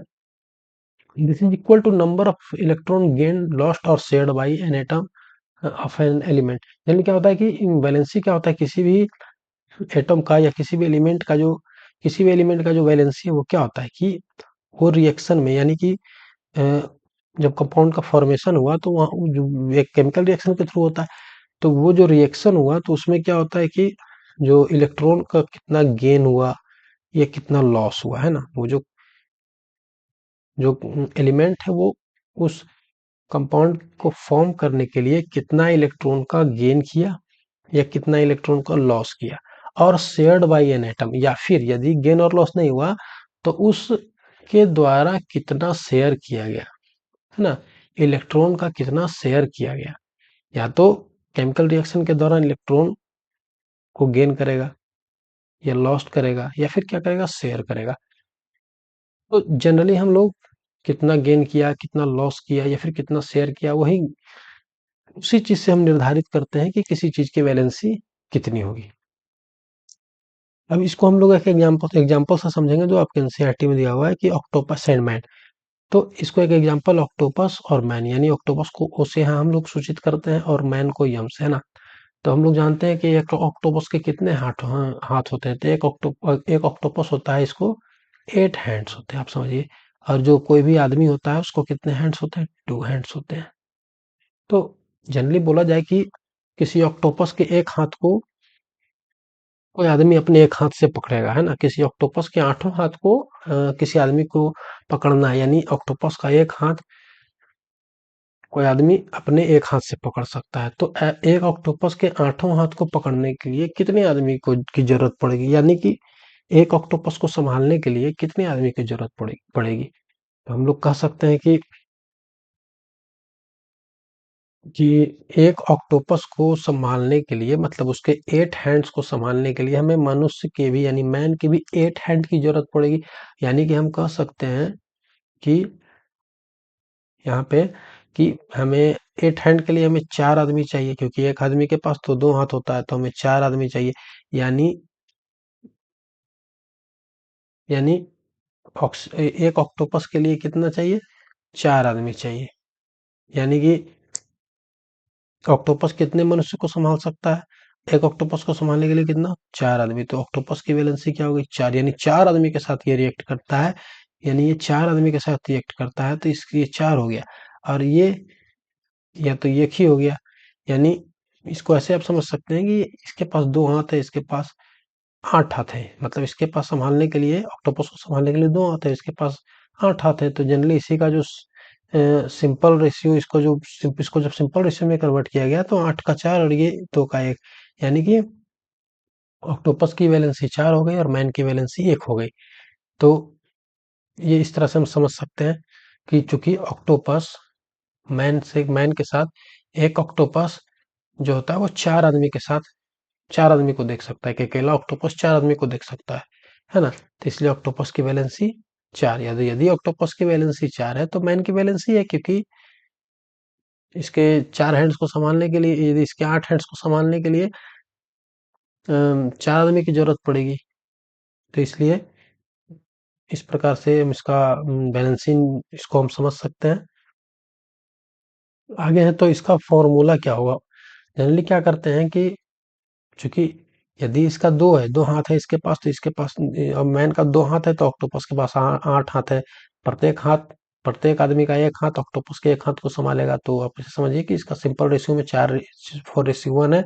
जो ऑक्टोपस का जो वैलेंसी है 4 हो गया, मैन का जो वैलेंसी है वो 1 हो गया। तो सिंपल जनरली इसका केमिकल फॉर्मूला लिखने के लिए हम क्या करेंगे कि इसका क्रॉस मल्टीप्लिकेशन कर देंगे। तो यहाँ पे ओ को यदि 1 से गुना करेंगे तो ओ रह गया, और यम को 4 से गुना करेंगे तो यहाँ पे यम लिख दिए।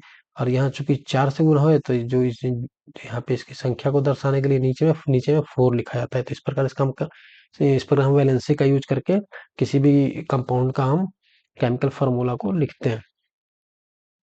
चलिए, तो इस केमिकल फार्मूला लिखने के लिए सबसे पहले जो इसके कुछ स्टेप्स हैं जिसको हमें ध्यान में रखना होगा। तो सबसे पहले हम जानेंगे कि find valency of each constituent atom और आयन।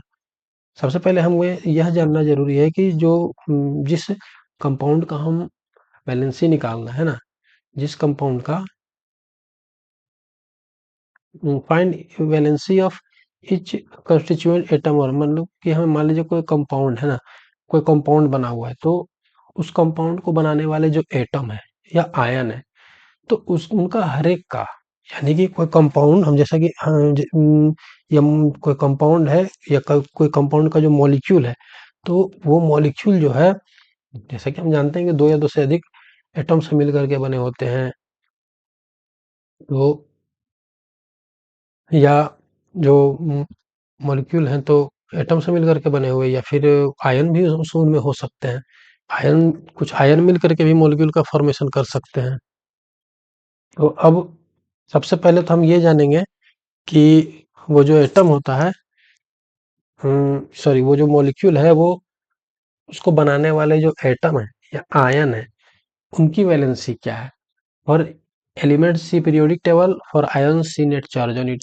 तो सबसे पहले कि मान लीजिए कि ए बी मॉलिक्यूल, ए भी एक मॉलिक्यूल है जिसमें जिसको बनाने वाले ए और बी है ना। ए और बी कुछ भी हो सकता है, कोई एटम हो सकता है या फिर कोई चार्ज स्पीशीज यानी कि कोई आयन हो सकता है, कुछ भी हो सकता है।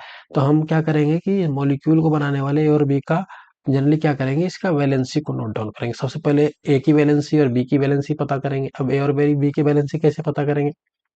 तो जनरली एटम के केस में क्या है कि हम पीरियोडिक टेबल के सहारे हम उसका वैलेंसी को पता कर सकते हैं। और आयन के केस में हम लोग क्या करेंगे कि हम लोगों ने देखा कि जो आयन होते हैं उस पे कुछ नेट चार्ज होता है, तो जनरली जो उसका नेट चार्ज होता है वो उसकी वैलेंसी की तरह ट्रीट होता है। तो जो उसका जो नेट चार्ज है वो जनरली हम उसको वैलेंसी की तरह ट्रीट करेंगे और उसको उसके नीचे लिखेंगे आगे। और आगे for compound put metal symbol first and then non metal. और जनरली क्या होता है कि हम लोग सबसे पहले केमिकल फार्मूला लिखने के लिए हम लोग सबसे पहले मेटल को लिखते हैं, यानी कि सबसे पहले मेटल को आगे रखेंगे और उसके बाद नॉन मेटल को रखेंगे। केमिकल फार्मूला लिखने के लिए हम लोग सबसे पहले मेटल को रखेंगे और फिर नॉन मेटल को रखेंगे। Right each element symbol and it's valency below it. अब जैसे यहाँ पर देखिए कि हाइड्रोजन है और ऑक्सीजन है, तो यहाँ पे हम लोग क्या किए कि हाइड्रोजन की वैलेंसी +1 होती है, तो यहाँ पे हाइड्रोजन को लिख दिए। और यहाँ पे ऑक्सीजन को लिख दिए, तो हाइड्रोजन की वैलेंसी +1 है तो +1 लिख दिया, ऑक्सीजन की वैलेंसी -2 है तो -2 लिख दिए। अब अब क्या है कि इसी तरह एल्युमिनियम, तो एल्युमिनियम की वैलेंसी +3 तो +3 लिख दिया, ऑक्सीजन की वैलेंसी -2 तो -2 लिख दिया। अब इसका केमिकल फार्मूला लिखने के लिए हम क्या करेंगे कि इसका क्रॉस मल्टीप्लिकेशन करेंगे, है ना। तो जब क्रॉस मल्टीप्लिकेशन करेंगे तो यहाँ पर क्या हो गया, H है तो H के साथ H जो है इस 2 के साथ गुना होगा तो H2 हो गया, और O1 के साथ गुना होगा तो ये H2O हो गया। यानी कि H2O जो है इसका केमिकल फार्मूला होगा, जो कंपाउंड बनेगा इन दोनों के संयोग से उसका केमिकल फार्मूला H2O होगा। उसी तरह एल्युमिनियम और ऑक्सीजन ये दोनों जब रिएक्ट करेगा तो एल्युमिनियम है तो Al, है ना, यहाँ पे 2 है तो 2, ऑक्सीजन, यहाँ पे ऑक्सीजन है तो O लिख दिए, और नीचे में यहाँ पे 3 से गुना किए तो यहाँ पे 3 हो गया तो Al2O3। अब आगे हम लोग देखते हैं कैल्शियम ऑक्साइड। जैसे कैल्शियम का वैलेंसी +2, ठीक, ऑक्सीजन की वैलेंसी -2, तो यहाँ पे गुना करेंगे तो यहाँ पे Ca। जनरली हम लोग क्या करेंगे कि यहाँ पे यदि ये और सिंपलेस्ट फॉर्म में आ सकता है तो इसको और हम सिंपलेस्ट फॉर्म में लिखेंगे। यहाँ जैसे 2 और 2 है तो ये और सिंपलेस्ट फॉर्म में 1/1 के रूप में आ सकता है, तो इसको हम लोग इस रूप में चेंज करके लिख सकते हैं। तो यहाँ Ca और यहाँ पे 1 से गुना करेंगे तो 1 ही रहेगा, तो 1 लिखने की जरूरत नहीं है। उसी तरह ऑक्सीजन है तो इसको भी 1 से गुना करेंगे तो लिखने की जरूरत नहीं है, तो Ca इसका फॉर्मूला हो गया। मैग्नीशियम क्लोराइड, मैग्नीशियम Mg का +2 होता है, क्लोरीन का -1 होता है, तो इसका जो केमिकल फार्मूला होगा तो Mg है तो Mg ही रह जाएगा, 1 से गुना होगा तो। और Cl है, इस -2 से गुना होगा तो MgCl2 हो जाएगा। अब आगे सोडियम नाइट्रेट, सोडियम का तो +1 वैलेंसी होता है ना।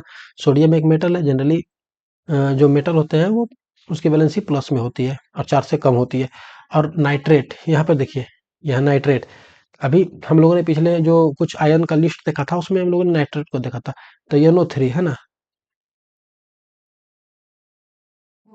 NO3, तो इसके ऊपर कितना वो चार्ज होता है, 2-, इसको हम लोग देख सकते हैं।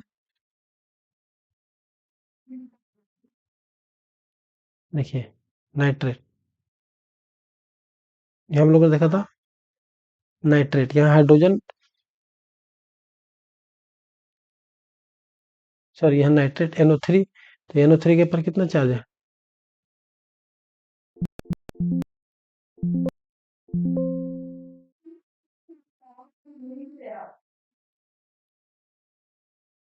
यहाँ पे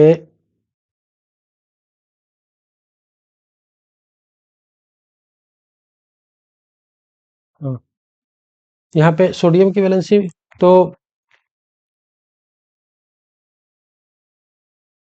सोडियम की वैलेंसी कितना है, सॉरी +1। और नाइट्रेट, हम लोगों ने नाइट्रेट का देखा कि उसके ऊपर चार्ज जो होता है 2- होता है, तो Na2 है ना, Na Na हो गया, Na Na2 और NO3। उसी तरह सोडियम सल्फेट, सोडियम का क्या हो गया, सोडियम Na, और यहाँ पे सल्फेट SO4 के ऊपर जो है -2 चार्ज होता है, सोडियम के ऊपर +1 चार्ज होता है। तो सोडियम, तो Na के को 2 से गुना करेंगे तो Na2, और SO4 है तो SO4। आगे फेरस सल्फेट, फेरस Fe है ना, फेरस है तो Fe का, Fe जो है इसका +2, SO4 है ना।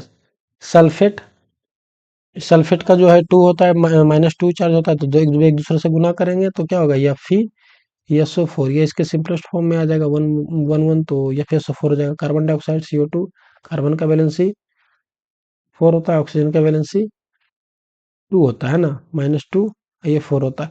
तो जब इसको गुना करेंगे तो C, अब यहाँ से सिंपलेस्ट फॉर्म में डाल देंगे, ये 2 हो जाएगा, ये 1 हो जाएगा, तो C को 1 से गुनाएंगे, C और O को 2 से गुना करेंगे तो CO2। तो इस प्रकार हम इसके कि हम लोग जो है अलग अलग कंपाउंड के मॉलिक्यूल का केमिकल फार्मूला को लिख सकते हैं, या कंपाउंड का केमिकल फार्मूला को लिख सकते हैं। अब क्या होता है, अगला टर्म जो हम लोग देखेंगे वो है मॉलिक्यूलर मास। मॉलिक्यूलर मास क्या होता है कि sum of atomic masses of all constituent atom. Generally क्या होता है कि मॉलिक्यूलर मास जो होता है, किसी भी मॉलिक्यूलर मास यानी मॉलिक्यूल का मास, मॉलिक्यूलर मास मतलब किसी भी मॉलिक्यूल का मास। तो जनरली क्या होता है कि उस मॉलिक्यूल को बनाने के लिए जितने एटम लगे होते हैं, यानी कि उस मॉलिक्यूल को बनाने के लिए जो जो एटम कंबाइन किए होंगे, उनका जो एटॉमिक मास होता है उनका सम होता है ना। तो ये क्या होता है, जनरली जो किसी मॉलिक्यूल को बनाने वाले जो एटम होते हैं उनके एटॉमिक मास का सम होता है मॉलिक्यूलर मास। तो वही लिखा हुआ है कि sum of atomic mass of all constituent atom.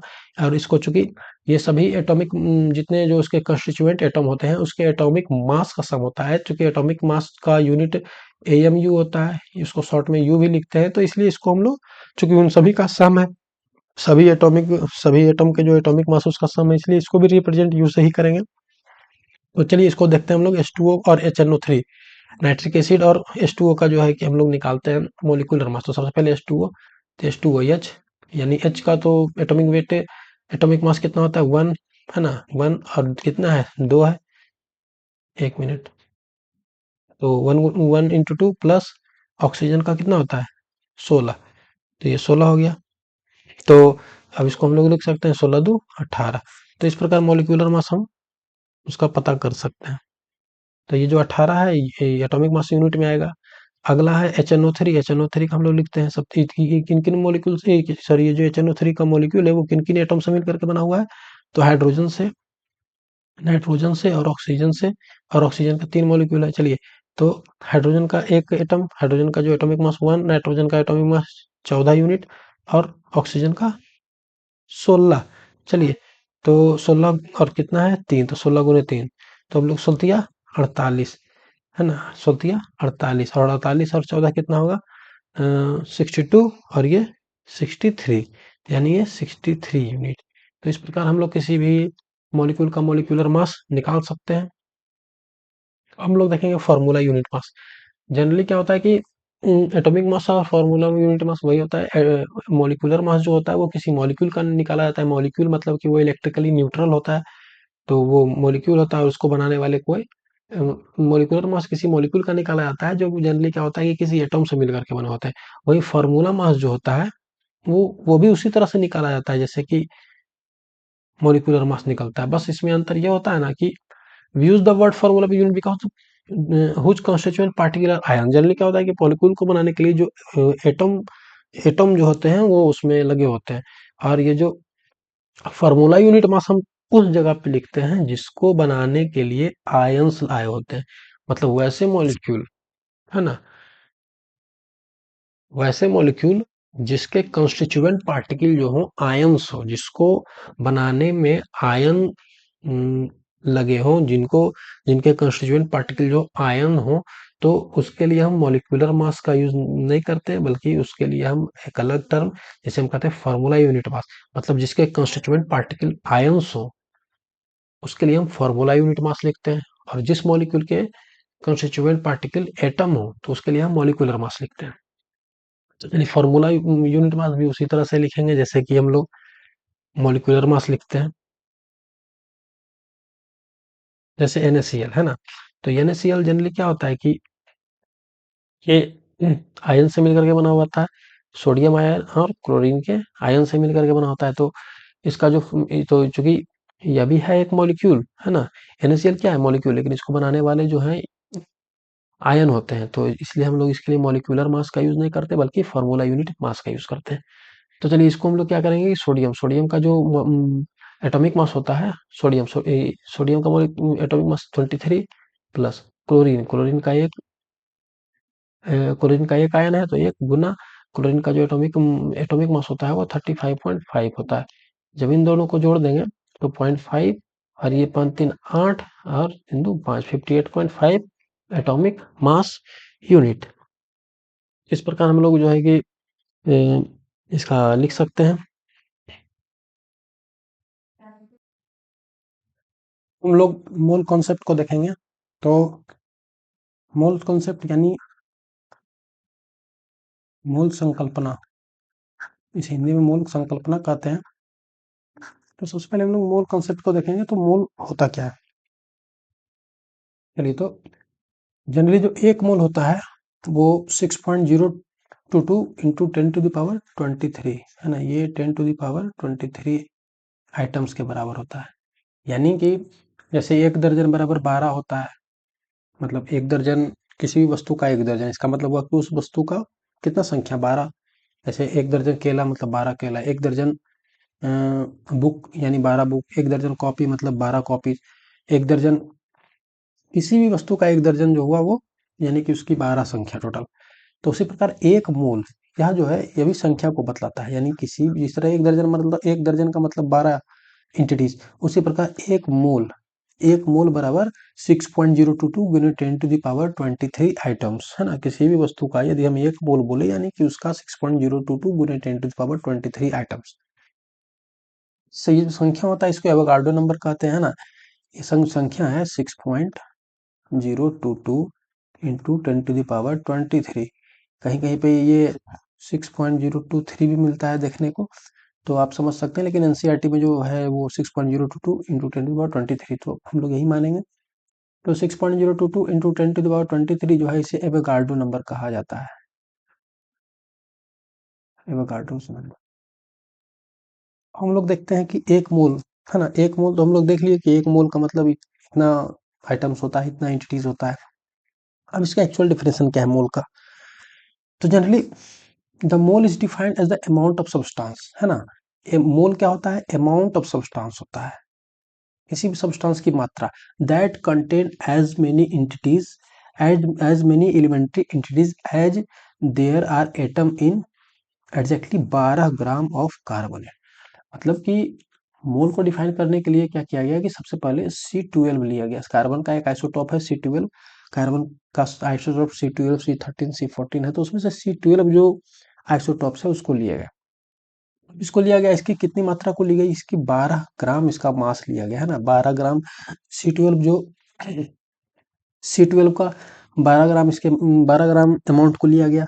अब बोला गया कि इसमें जितने होगा, इसमें जितना नंबर ऑफ एटम्स होगा है ना, इसमें जितना नंबर ऑफ एटम्स होगा किसी भी पदार्थ में और इसमें जितना नंबर ऑफ एटम्स होगा, तो किसी भी पदार्थ में उतना ही, किसी भी सब्सटेंस का उतना ही नंबर ऑफ इंटिटीज लेने पे जो उसकी मात्रा होगी वह 1 मोल के बराबर होगी। कहने का मतलब समझिए आप ऐसे कि कार्बन 12 लिए, कार्बन 12 का कितना ग्राम लिया गया, 12 ग्राम। अब ये देखा गया कि इस 12 ग्राम जो इसका मास है वो उसको बनाने में उसमें कितने नंबर ऑफ एटम्स आए। तो यह देखा गया कि इस 12 ग्राम में C12 के जो 12 ग्राम जब लिया गया तो इसमें नंबर ऑफ एटम्स जो मौजूद थे वो कितने थे, 6.022 इंटू 10⁻23 है ना। अब एक मोल का क्या मतलब हुआ कि एक मोल किसी भी वस्तु का, एक मोल का मतलब हुआ कि यदि हम उस वस्तु का इतना संख्या को लिए है ना, किसी भी सब्सटेंस का एक मोल का मतलब हुआ कि हम उस सब्सटेंस का कितना मात्रा लिए, कितना एंटिटीज लिए, एंटिटीज का मतलब यूनिट होता है, यानी किसी हम उस सब्सटेंस का कितना यूनिट लिए, 6.022 इंटू 10⁻23 यूनिट लिए। अब इस इतना एंटिटीज लेने पे, इतना यूनिट लेने पे उसका मास टोटल कितना आता है ना। तो जो उसका अमाउंट आता है, यानी उस सब्सटेंस का इतना एंटिटीज लेने पे उसका जो अमाउंट यानी उसका जो मास आता है, वो जनरली एक मोल कहलाता है। यानी एक मोल में कितने पार्टिकल्स होंगे, है ना। एक मोल में कितने पार्टिकल्स होंगे, तो 6.022 इंटू 10⁻23।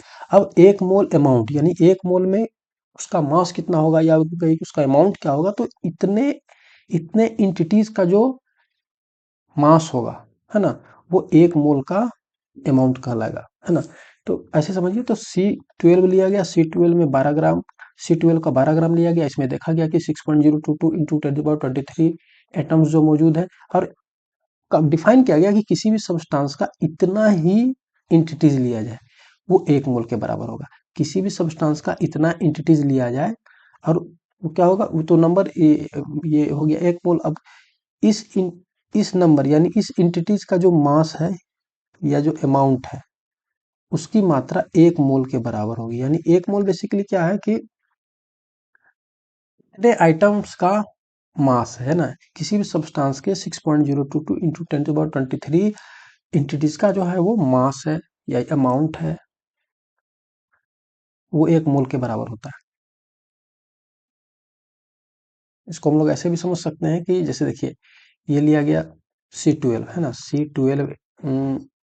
C12 का आइटम को लिया गया, कितना लिया गया, इसका जो मास लिया गया 12 ग्राम लिया गया। और 12 ग्राम जब इसमें तौले हम लोग, तो देखा गया कि जो 12 ग्राम जो लिए हैं, तो इसमें टोटल कितने एटम्स मौजूद थे, तो 6.022 इंटू 10⁻23 एटम्स मौजूद थे ना। ये कार्बन C12 का कितना ग्राम लिया गया जी, 12 ग्राम लिया गया। 12 ग्राम लिया गया, क्यों 12 ग्राम लिया, क्योंकि कार्बन का जो एटॉमिक मास होता है वो 12 एटॉमिक मास यूनिट होता है, तो इसलिए हम लोग उसको 12 ग्राम देखें कि 12 ग्राम में एग्जैक्टली कितने एटम्स होते हैं। तो 12 ग्राम जब इसका लिया गया और उसको देखा गया कि उसमें नंबर ऑफ एटम्स कितने मौजूद हैं, तो वो 6.022 इंटू 10⁻23। तो अब बोला गया कि यह जो, अब किसी भी सब्सटेंस का हम इतना ही एटम्स को लेते हैं और देखा जाए कि उसमें, अब हम किसी भी सब्सटेंस के इतने ही एटम्स को लें और उसका जो टोटल अमाउंट होगा यानी उसका जो टोटल मास होगा वह एक मोल के बराबर होगा। यानी वह एक मोल के बराबर होगा। तो इसको ऐसे समझिए कि अब देखिए, ये अब इतना ही एटम हम इसमें कार्बन में आया था, इतना एटम, अब इतना ही एटम मोल के अनुसार कि एज देयर इंटिटीज, है ना, contain as many elementary entities as there are atom in exactly C12 gram of carbon. यानी कि इतना ही इंटिटीज, किसी भी सब्सटेंस का इतना ही इंटिटीज लेंगे और इसकी जो मात्रा होगी वह एक मोल के बराबर होगी। अब चूंकि हम कॉपर के केस में क्या किए कि 6.022 इंटू 10⁻23 एटम्स को लिए, कॉपर का 6.022 इंटू 10⁻23 एटम्स को लिए और इसको देखे, इसका वजन किए, तो ये इतना ही आया 63.6, यानी कि लगभग 63.5 ग्राम, जो कि क्या है इसका जो कॉपर का एटॉमिक मास होता है 63.5 एटॉमिक मास यूनिट होता है। तो यानी 63.5 एटॉमिक मास यूनिट होता है। तो हम लोगों ने देखा कि वो जो उसका इसका जब वजन किए हम लोग, मतलब इसका मास निकाले, तो 63.5 ग्राम आया। मतलब कहने का मतलब ये निष्कर्ष पर पहुंचे कि किसी भी किसी भी एटॉमिक किसी भी सब्सटेंस यानी किसी भी एलिमेंट का जो एक मोल होता है, उसमें कितने इंटिटीज होते हैं, 6.022 इंटू 10⁻23 होंगे। चाहे कार्बन का लीजिएगा एक मोल का, कार्बन का तो लेकर के डिफाइन ही किया गया, तो एक मोल मान लीजिए, एक मोल ऑफ ऑक्सीजन लिए, तो यानी उस ऑक्सीजन के कितने एटम होंगे उसमें, तो 6.022 इंटू 10⁻23 एटम्स होंगे। अब इसका अमाउंट कितना होगा यानी इसका मास कितना होगा, तो चूंकि हम लोगों ने देखा था कि कॉपर के केस में जो इसका, और कार्बन के केस में भी क्या है कि इसका एटॉमिक 12 एटॉमिक मास यूनिट होता है, कार्बन का एटॉमिक मास, और एग्जैक्टली उतना ही ग्राम हम लिए थे, ग्राम में लिए थे। ये तो निकल कर के आया था इतना एटम्स। अब हम लोग क्या किए, कॉपर के केस में इतना ही एटम्स को जब लिए और उसको देखें उसको कितना मास है, तो वो एग्जैक्टली 63.5 ग्राम आया। यानी कि उसके एटॉमिक मास कॉपर के एटॉमिक मास यूनिट के बराबर वो ग्राम में आया। तो यानी हम कह सकते हैं कि किसी भी एलिमेंट का यदि हम एक मोल लेते हैं, तो उसका जो एटॉमिक मास यूनिट होता है ना, जितना एटॉमिक मास यूनिट होता है वो उतना ही ग्राम में वो उसका वजन भी आता है। यानी कि हम ऑक्सीजन का एक मोल ऑफ ऑक्सीजन लेते हैं, एक मोल ऑफ ऑक्सीजन लेते हैं, तो एक मोल ऑफ ऑक्सीजन में इतने एटम्स होंगे, और जो इनका अमाउंट होगा, इनका मास जो होगा, एक मोल का जो अमाउंट होगा, एक mole of 1 mole of oxygen का जो अमाउंट होगा वो कितना होगा, 16 ग्राम होगा। है ना। ऑक्सीजन का एटॉमिक मास यूनिट में कितना होता है, 16 यूनिट एटॉमिक मास यूनिट होता है, तो ये 16 ग्राम हो जाएगा। तो चलिए हम लोग इसको अब एक सिंपल रिलेशन में देखते हैं जो कि एनसीईआरटी के बुक में दिया गया है। तो इसको हम ऐसे समझते हैं कि 1 mole of carbon atom, generally carbon atom को ही लेकर के डिफाइन किया गया। तो 1 मोल ऑफ कार्बन एटम में कितना लिया गया था कि इसको तो लिया ही गया 12 ग्राम ऑफ कार्बन एटम, 12 ग्राम लिया गया था। जब 12 ग्राम कार्बन एटम को लिया गया तो देखा गया कि उसमें कितने नंबर ऑफ एटम्स मौजूद हैं, तो 6.022 इंटू 10 की पावर 23। उसी तरह हम 1 मोल ऑफ हाइड्रोजन एटम्स को लेंगे। 1 मोल हाइड्रोजन एटम का क्या मतलब हुआ, 1 मोल में कितने एटीटीज होंगे, तो 6.022 इंटू 10 की पावर 23 एटम्स ऑफ हाइड्रोजन। और इनका जो अमाउंट होगा, इनका जो मास होगा कितना होगा, तो हाइड्रोजन का एटॉमिक मास कितना होता है, तो हाइड्रोजन का एटॉमिक मास 1 होता है। इसलिए तो एटॉमिक मास में क्या करेंगे कि इसका जो एटॉमिक मास है बस उसमें ग्राम लगा देना है, वही इसका 1 मोल का जो होगा, टोटल 1 मोल का अमाउंट को बताएगा। तो वो 1 ग्राम ऑफ हाइड्रोजन एटम हो जाएगा। यानी कि हाइड्रोजन का जो 1 मोल में वो कितनी संख्या हो जाएगी, उसकी कितना अमाउंट हो जाएगा, कितना मास हो जाएगा, 1 ग्राम हो जाएगा। चलिए, तो हम कहने का मतलब इसको और कह सकते हैं कि एक one mole of any particle, यानी एटम हो, मॉलिक्यूल हो या आयंस हो, किसी भी स्पीसीज का 1 मोल बराबर कितना पार्टिकल हो जाएगा, 6.022 इंटू 10 की पावर 23। इसे इसे ही एवोगाड्रो नंबर भी कहते हैं। और जनरली इसमें क्या होता है कि relative mass of those particle in gram, और इसका रिलेटिव मास यानी कि उसका जो उस एटम का या उस जो मॉलिक्यूल है या आयन है, तो उसके हर के केस में ये एटम है तो उसका एटॉमिक मास लिखेंगे, यदि वो मॉलिक्यूल है तो उसका मॉलिक्यूलर मास निकाल लेंगे। और चूंकि वो सब एटॉमिक मास यूनिट में आता है, बस उसमें एटॉमिक मास यूनिट को हटा करके उसको हम लोग को ग्राम में लिख देना है, तो वो आ जाएगा उसका 1 मोल का जो वो मास को बताएगा, या यूं कहिए कि 1 मोल के अमाउंट को बताएगा। तो 1 मोल ऑफ मॉलिक्यूल बराबर 6.022 इंटू 10 की पावर 23 नंबर ऑफ मॉलिक्यूल। ठीक है। अब उसका जो उस मॉलिक्यूल का 1 मोल ऑफ किसी भी एक 1 मोल ऑफ किसी भी मॉलिक्यूल का लिए तो उसमें इतना एंटिटीज हो जाएगा, और उसका जो अमाउंट होगा यानी उसका जो मास होगा कितना होगा, एटॉमिक मास इन ग्राम्स, उसका सॉरी मॉलिक्यूलर मास इन ग्राम, यानी उसका मॉलिक्यूलर मास को निकाल लेंगे और एटॉमिक मास यूनिट को हटा करके हम ग्राम वहां पर सिर्फ लिख देना है, वो उसके एक यानी 1 मोल ऑफ दैट मॉलिक्यूल के अमाउंट को बतलाएगा। तो यह जो रिलेशन था एवोगाड्रो नंबर, यानी ये जो नंबर है अब इसी को हम लोग एवोगाड्रो नंबर कहते हैं। यानी यह जो रिलेशन था एवोगाड्रो नंबर मोल और मास के बीच में था। हम लोगों ने देखा जनरली इसको ऐसे समझेंगे कि 1 मोल बराबर क्या होगा, किसी भी सब्सटेंस का 1 मोल बराबर 6.022 इंटू 10 की पावर 23 आइटम्स होंगे। और इन आइटम्स का जो मास होगा कितना होगा, उसका जो जनरली जो सब्सटेंस का जो मास होगा, यानी कि 1 मोल का जो मास होगा उसके एटॉमिक मास या मॉलिक्यूलर मास को निकाल लेना है, और बस उसमें जो एटॉमिक मास यूनिट है उसके जगह पे हम लोग को यूनिट ग्राम लगा देना है, ये इतने के बराबर होता है। तो यह जन ये जो था मूल कॉन्सेप्ट था, और इस चैप्टर में यहीं तक। तो मैंने जो मोस्ट ऑफ द चीज़ें जो चैप्टर में थी उसको मैंने समझाने का प्रयास किया है। फिर भी यदि आप लोगों को कहीं कंफ्यूजन हो या कोई इम्प्रूवमेंट की इसमें आवश्यकता है तो आप लोग कमेंट करके बताइए, और चैनल को लाइक कीजिए, सब्सक्राइब कीजिए। तो चलिए दोस्तों, मिलते हैं अगले वीडियो में, तक के लिए नमस्कार।